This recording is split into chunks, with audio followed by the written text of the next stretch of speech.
السلام علیکم ورحمۃ اللہ وبرکاتہ۔ آج کی یہ ویڈیو ہمارے ان تمام بہن بھائیوں کے لیے ہے جو اس سال 2026 میں اعتکاف میں بیٹھے ہوئے ہیں، کیونکہ آج ہم آپ کو بتائیں گے کہ اعتکاف سے کب اٹھنا چاہیے، اعتکاف سے اٹھنے کا صحیح طریقہ کیا ہے، اور اعتکاف سے اٹھنے کے بعد پھر کیا کرنا چاہیے۔ تو آپ سے درخواست ہے خود بھی اس ویڈیو کو دھیان سے دیکھیے گا اور ان تمام بہن بھائیوں تک لازمی یہ ویڈیو پہنچائیے گا جو اس سال اعتکاف کر رہے ہیں۔ تو آئیے اس ویڈیو کو شروع کرتے ہیں۔ سب سے پہلی چیز، اعتکاف سے کب اٹھنا چاہیے۔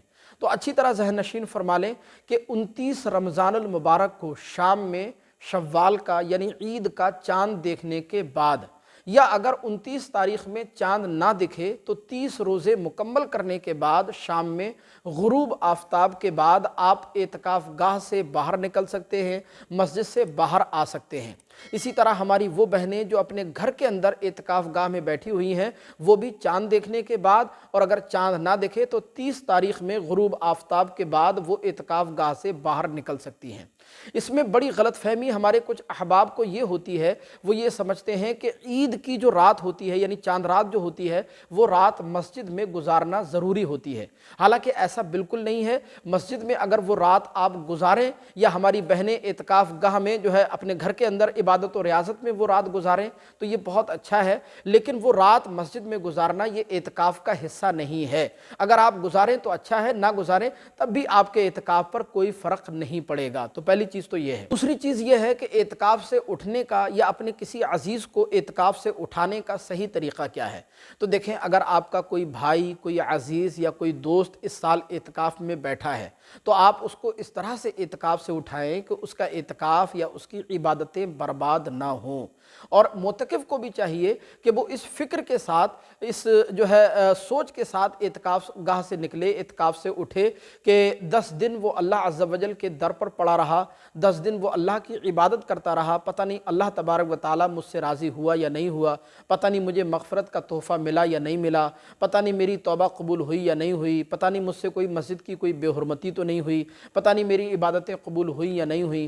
ہمارے یہاں عام طور پر کیا ہوتا ہے، بہت سارے احباب جب معتکف کو اعتکاف گاہ سے نکالتے ہیں تو وہ بڑے ہلے گلے کے ساتھ، بڑے پروٹوکول کے ساتھ جو ہے اعتکاف گاہ سے نکالا جاتا ہے۔ اچھی طرح یاد رکھیں، ہار ڈالنا یا نعرے لگانا یہ کوئی جرم نہیں ہے، یہ کوئی گناہ نہیں ہے، آپ بلا شبہ لگا سکتے ہیں، لیکن اگر اس طرح سے ہلا گلا کرنے کی وجہ سے اس اعتکاف کرنے والے کے دل میں کہیں نہ کہیں ریاکاری کا شائبہ پیدا ہو جائے، ریاکاری، دکھاوے کے تھاٹس آ جائیں اس کے اندر، یا دکھاوا پیدا ہو جائے، تو اس کو پھر اپنے اعتکاف کی اور اپنی عبادتوں کی پرواہ کرنی چاہیے، فکر کرنی چاہیے۔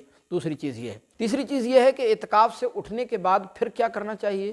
تو دیکھیں، اعتکاف سے نکلنے کے بعد ہر بہن بھائی کو اپنے اعتکاف کی لاج رکھنا چاہیے کہ وہ 10 دن اللہ کی عبادت میں رہے، 10 دن اللہ کے دربار میں پڑے رہے، لہذا ان کے اخلاق سے، ان کے کردار سے، ان کے عمل سے اور ان کے معاملات زندگی سے یہ پتہ لگنا چاہیے کہ انہوں نے 10 دن اللہ عز و جل کی عبادت کی ہے۔